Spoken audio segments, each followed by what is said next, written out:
Kalau kita kemarin adalah single sampling plan ya, berarti kita penerimaan tunggal, gitu. Kita ngambilnya hanya sekali ya, sekali langsung kita decide, langsung kita keputuskan ini reject, tolak atau terima gitu. Nah berikutnya kita melakukan perencanaan sampling double ya, atau dua kali, double sampling plan gitu. Jadi kita ngambilnya itu bisa 2 kali.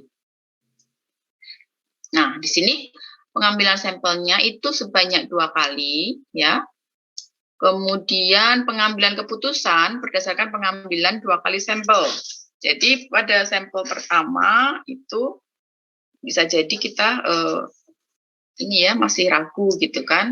Ini memberikan kesempatan kepada ibaratnya supplier, gitu ya, memberikan kesempatan pada supplier untuk diberikan kesempatan kedua gitu. Nah, di sini ada beberapa notasi yang perlu kita lihat. Sudah tahu ya, N itu apa, N kecil, ya, karena 2 kali tentu saja ada N1 dan N2.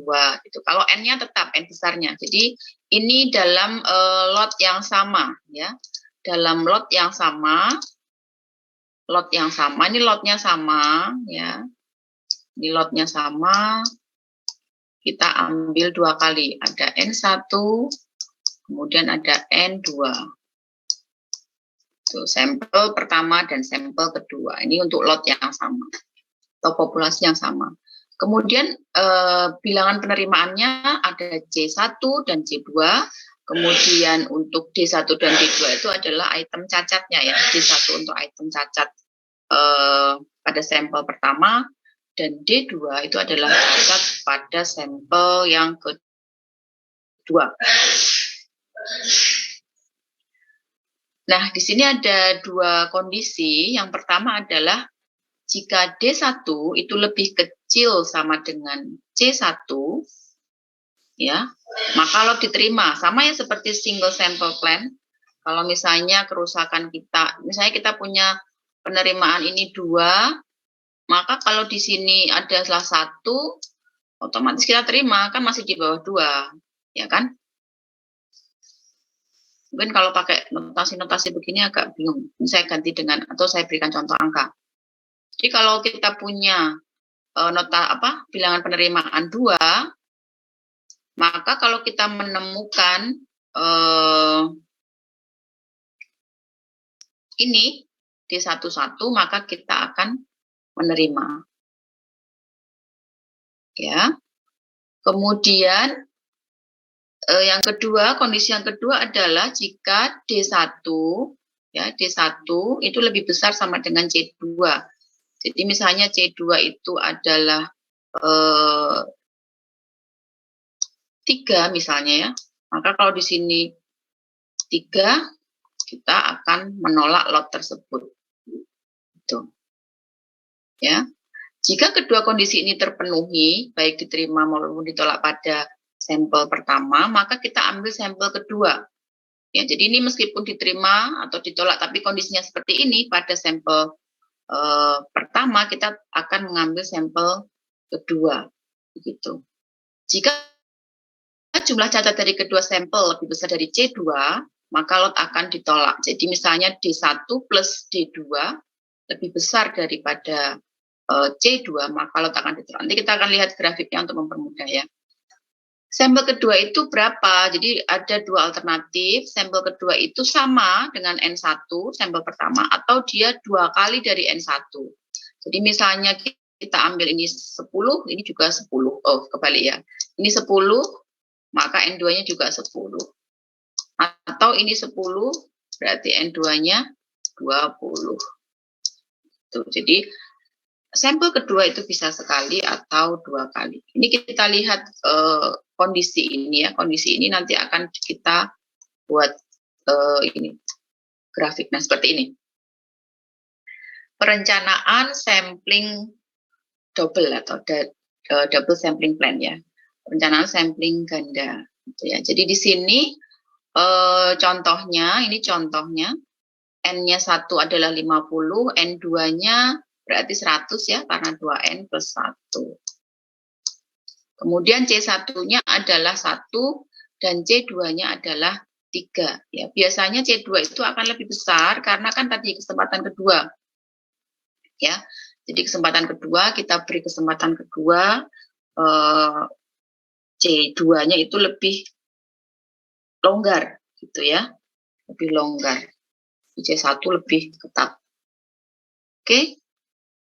Nah, kondisinya tadi ini kita akan menerima lot, ketika D1 lebih kecil sama dengan C1. Ya, ini soalnya. 1 itu adalah soal. Yaitu C1-nya adalah 1. Berarti yang diperbolehkan D1 berapa? Kondisi accept the lot itu berapa? D1-nya berapa? 0 atau sama dengan 1. Ya, 0 atau 1. Ini kita akan terima. Kemudian kita akan reject ketika D1 lebih besar daripada C2. Berarti berapa ini? Lebih besar sama dengan C2.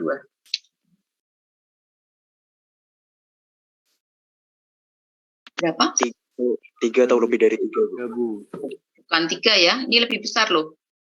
Bukan sama dengan. Berarti 4 dan seterusnya. Ya, 4 dan seterusnya sampai 50 ya, karena N-nya kan 50 toh. Ya, ini karena N-nya 50 berarti kan mungkin mendapatkan cacatnya sampai 50. Enggak titik-titik ya, bukan tidak terhingga, tapi ada batasnya. Gitu. Nah, di sini kita lihat ini 01, oke, kita ada keputusan. Di sini 45 kita juga ada keputusan. Belum ada keputusan ketika di titik mana? Angka berapa yang enggak ada di sini? Antara 01 dan 45 angka berapa yang enggak ada? 2 dan 3. Iya, 2 dan 3. Jadi ketika bagaimana kalau pada sampel pertama kita ternyata mendapatkan itu 2 dan 3. Gitu. Ya. Jadi kalau yang pertama itu sampelnya kita dapatkan 2 dan 3. Oke, ada 2 atau 3 kerusakan atau cacat gitu. Bagaimana? Kita kemudian mengambil sampel yang kedua. Kalau di dalam soal ini jumlahnya 2N1 gitu ya, yaitu 100. Ini bisa juga, nah ini tergantung kita mengeset ya, bisa juga 50. Yaitu N2 sama dengan N1. Kalau di dalam soal ini dia 2N1, yaitu 100 gitu. Gitu. Nah, kita kemudian mengambil sampel yang kedua ketika kondisi ini namanya apa ya, kayak gray area gitu ya, gray area, karena kita nggak bisa ngambil keputusan di titik ini.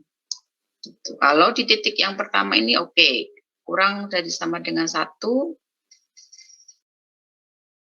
kita accept the lot. Ini reject the lot. Nah, pada kondisi ini kita kemudian melakukan inspeksi lagi ya.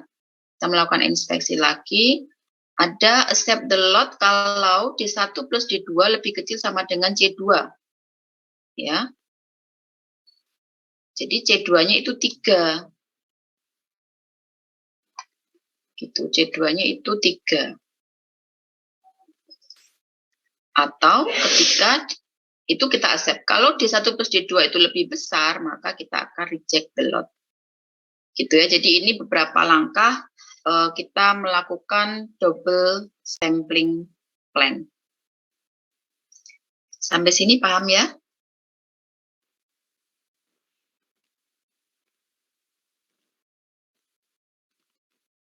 Paham?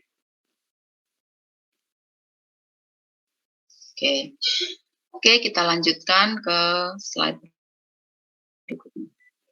Ini contoh soal, misalnya kita diketahui ukuran lot itu sebanyak 2000, kemudian AQL-nya 0,65%, berarti cukup ketat ya, karena di bawah 1%.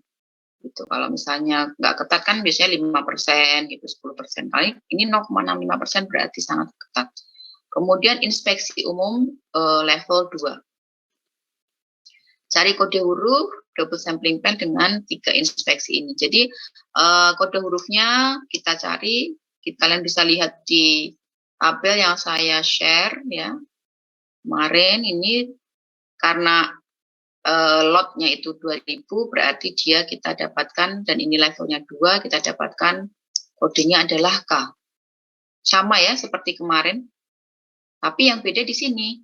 Ini double sampling plan ya. Jadi beda ya. Kalau kemarin single sampling plan itu di sini accept dan reject-nya itu hanya 1. Tapi kalau di double sampling plan itu ada 2.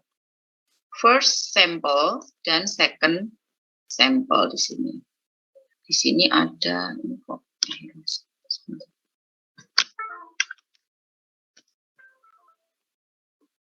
Oke, jadi ada 2 ya. Pada pengambilan pertama kita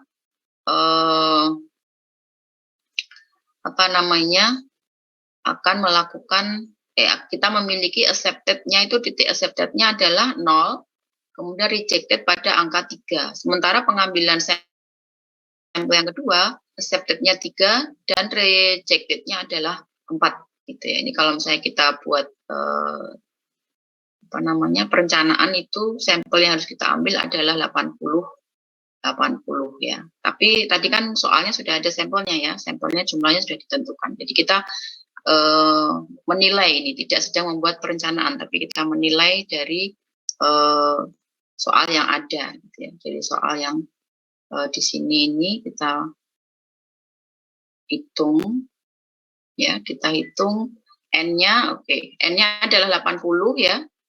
Kemudian N1 80 dan N2 80. AC1 0, berarti accepted-nya 0, RE1-nya adalah 3. Gitu. Nah, ini seandainya dari pemeriksaan diketahui D1-nya adalah 0, ini lotnya diterima atau ditolak? Jawabannya apa? Kalau D1-nya 0, lot itu diterima atau ditolak? Ini hasil dari tabel ya. Ketemunya data kita tadi N1000, N berapa tadi? 2000 ya. Ini, kemudian AGL-nya 0,65%, level 2 ketemunya adalah ini. Nah, kalau kita melakukan pemeriksaan pada sampel pertama, diperoleh D1 sama dengan 0, lotnya diterima atau ditolak? Diterima, Bu.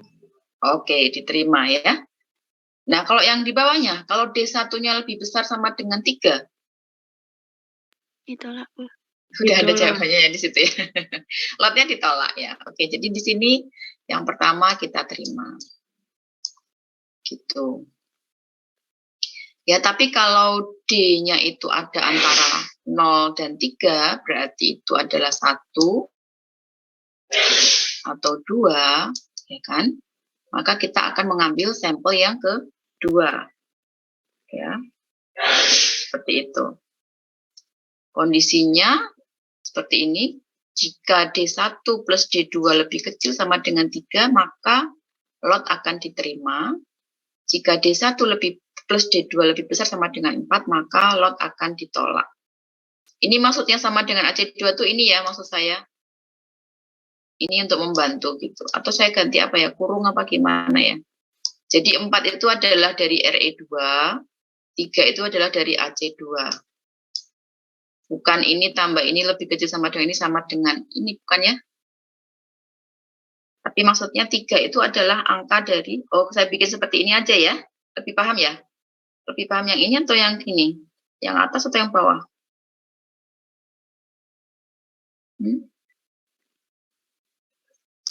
Saya buat gini nanti ya, biar kalian lebih paham.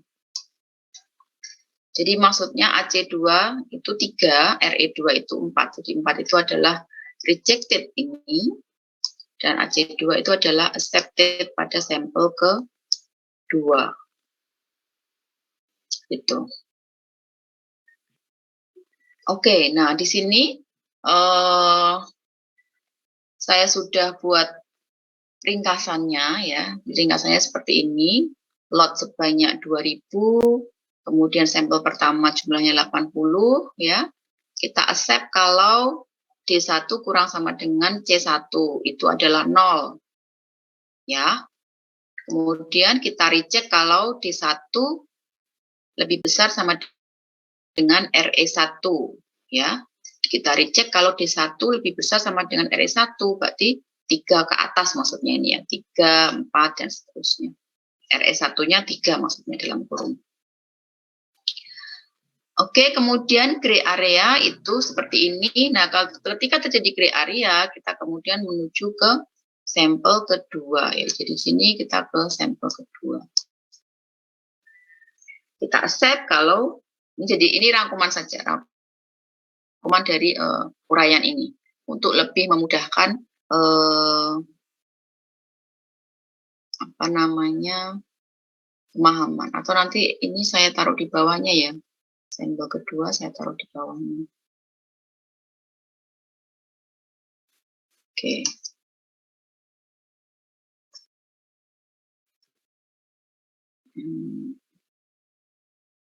Oke, kemudian di sini jika ada 2 lot yang ditolak berturut-turut, ya.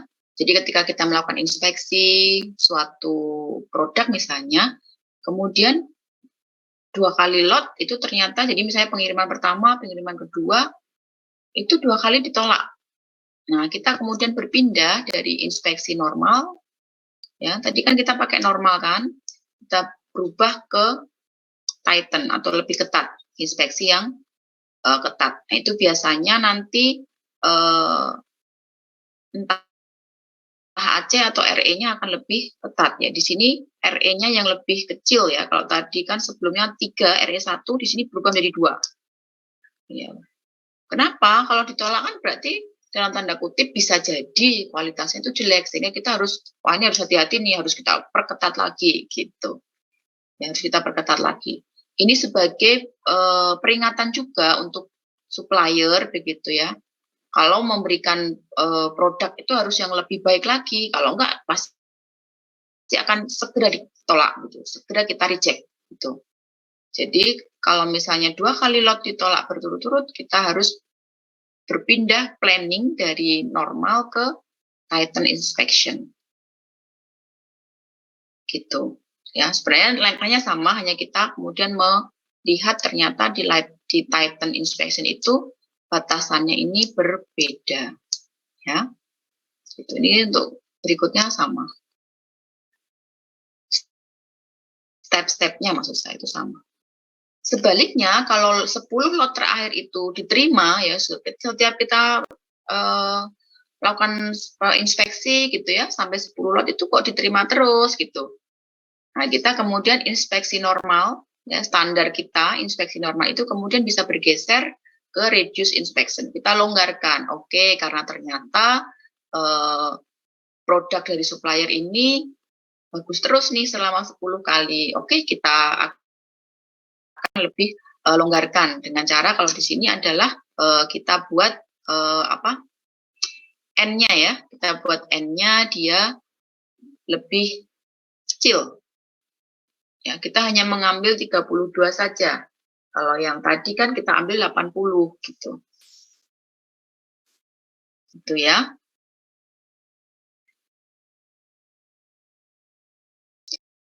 Kemudian pada step berikutnya, misalnya lot ke-11 gitu ya, kita melakukan penerimaan sampel. Dengan aturan ini kan berarti ini lot ke-11 ya, karena kita kemudian berpindah.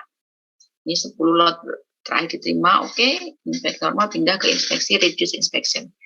Kalau pada lot 11 itu ternyata ada data seperti ini, D1 sama dengan 0, ini lot diterima. Ya, 0 ini adalah AC1 di sini. Inspeksi tetap longgar. Tapi kalau ternyata kita dapatkan pada pemeriksaan lot ke-11 itu D1-nya lebih besar sama dengan 3, yang berarti sama dengan ini, RE1, maka lot ditolak dan kita kemudian yang awalnya dari reduce inspection balik lagi ke inspeksi normal. Gitu. Intinya seperti itu saja sih. Jadi kita bagaimana kita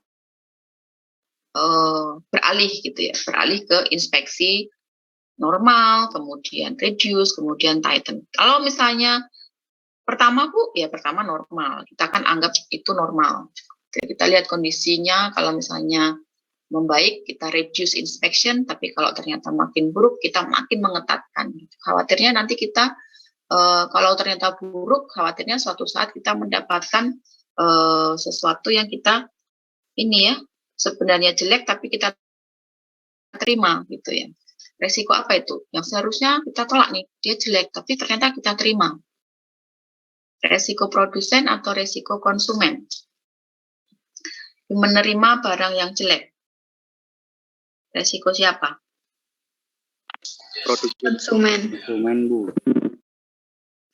Menerima barang yang jelek, ayo, konsumen apa produsen? Konsumen. Konsumen. Oke, sebentar.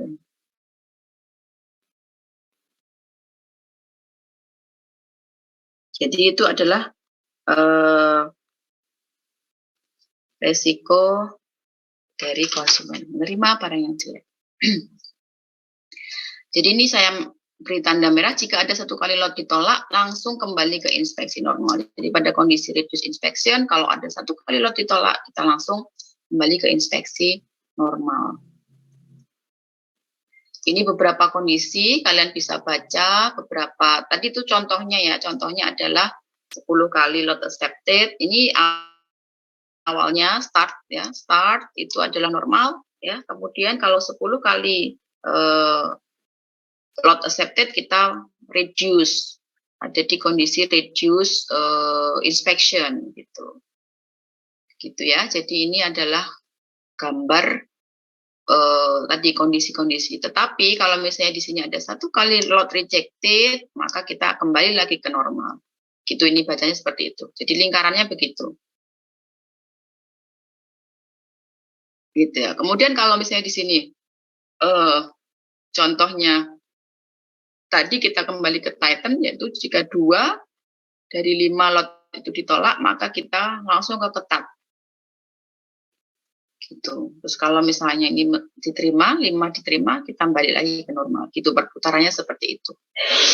Di kapan kita harus berpindah inspeksi atau jenis inspeksi ketat, normal, atau reduce, ini jenis inspeksinya.